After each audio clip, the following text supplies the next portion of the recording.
Bukti polisi tidak yakin. 2016 seminggu setelah kejadian Pak Budi datang mengambil foto yang hajatan yang kemudian ditunjukkan oleh Kadif Humas. Inilah saya pikir ini foto Peggy yang lagi bawa samurai, lagi sama Pina. Tapi pada saat pengumuman DPO 14 Mei 2024, fotonya tetap saja tidak ditampilkan. Kenapa? Kalau memang yakin tampilkan, karena dalam Perkapolri, dalam Perkapolri juga yang namanya DPO itu harus seterang-terangnya termasuk dicantumkan fotonya. Ini tidak.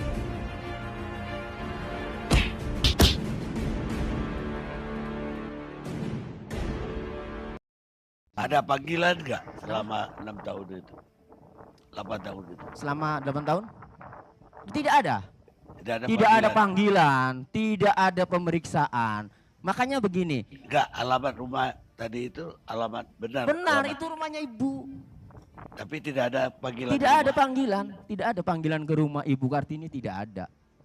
Kan aneh, artinya kalau yakin, apalagi sudah ngambil foto, sudah ngambil kartu keluarga, sudah ditunjukin di Bandung, yang teroris yang jauh, yang susah aja kena, apalagi ini seorang kuli bangunan, apa hebatnya, punya uang berapa sih ngumpet-ngumpet, kalau yakin.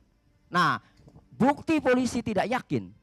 2016 seminggu setelah kejadian Pak Budi datang mengambil foto yang hajatan yang kemudian ditunjukkan oleh Kadif Humas. Inilah saya pikir ini foto Peggy yang lagi bawa samurai, lagi sama Pina, ternyata lagi pagar ayu hajatan kan. Foto itu diambil seminggu setelah kejadian, artinya sudah mempunyai foto. Penyidik kepolisian itu sudah mempunyai foto Pak Karni sejak 2016, seminggu setelah kejadian. Tapi pada saat pengumuman DPO 14 Mei 2024, fotonya tetap saja tidak ditampilkan. Kenapa? Kalau memang yakin tampilkan, karena dalam Perkapolri, dalam Perkapolri juga yang namanya DPO itu harus seterang-terangnya termasuk dicantumkan fotonya. Ini tidak, itu pertanda. Sampai ditetapkan DPO, penyidik itu ragu. Dan ada lagi keraguan penyidik itu ya dibuktikan dengan menemui Saka Tatal 1 minggu sebelum penangkapan. Ya, Saka Tatal adalah mantan terpidana anak itu. Datang anggota polisi yang mengaku dari Polres Ciko, kalau ibu sebut kepala Ciko itu Cirebon Kota, Polres Cirebon Kota, datang menunjukkan 3 foto Peggy alias Perong, ya khususnya termasuk Dani Andi, dengan ciri-cirinya berbeda. Ada lubang kuping antingnya yang besar. Itu makanya ketika ditangkap Peggy Setiawan, fotonya beredar, Saka Tatal ingat, lah kok yang ditangkap ini beda dengan yang waktu ditunjukkan oleh polisi yang mengaku dari Polres Cirebon Kota dan Polda Jawa Barat. Itu penetapan tersangka fix, tidak pernah dilakukan pemeriksaan sebagai saksi. Kemudian terakhir kami mempersoalkan penyitaan ijazah. Ada ijazah, ada ijazah SD SMP punya Peggy Setiawan, ada rapot SD SMP, ada kartu Indonesia Pintar juga disita. Itu tanggal 22 Mei. Kemudian kartu keluarga, minta kopinya sih. Kemudian STNK 2 lembar, ya. Semua diambil. Itu juga kami persoalkan tidak ada izin Ketua Pengadilan Negeri setempat. Dalam jawabannya tidak mampu menunjukkan surat dalam uraiannya, surat izin Ketua Pengadilan Negeri setempat. Di dalam pasal 38 ayat 2 memang dalam keadaan mendesak boleh dilakukan penyitaan dulu. Tapi setelah itu harus segera diurus ke pengadilan biar mendapatkan izin. Tapi itu untuk barang bergerak. Bagaimana dengan ijazah? Apakah ijazah barang bergerak? Bukan. Ijazah itu sampai kapanpun dan juga tidak mendesak. Orang udah ditangkap kok pelakunya. Anda yakin bahwa klien Anda akan dibebaskan atau dimenangkan oleh peradilan? Peradilan. Yakin. Jadi melihat dari uraian-uraian tadi, dan itu fakta. Jadi penyidik memiliki alat bukti. Alat bukti yang diuraikan dalam jawaban penyidik itu semua keterangan saksi. Saya bongkar di sini nih. Keterangan saksi diantaranya Sudirman. Dalam keterangannya hasil dari pemeriksaan Sudirman, ya, Sudirman di situ mengaku pada saat kejadian Peggy Setiawan datang ke TKP menggunakan sepeda motor Suzuki Smash warna pink. Itulah yang kemudian penyidik ngotot ya, menjadikan barang bukti, menjadikan sepeda motor itu ya, sebagai barang bukti, tetapi perolehannya juga ilegal, tidak sesuai prosedur. Oke lah, kita anggaplah itu jadi barang bukti, silakan.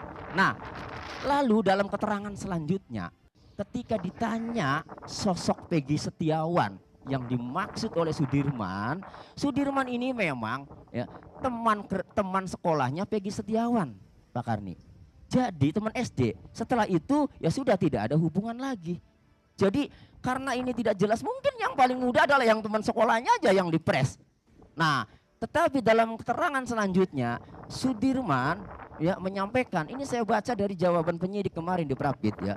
Itu mengingat-ingat ciri-cirinya begini, yang ada tatonya, yang ia menggunakan sepeda dengan kalimat, dengan jawaban seingat saya, itu Sudirman.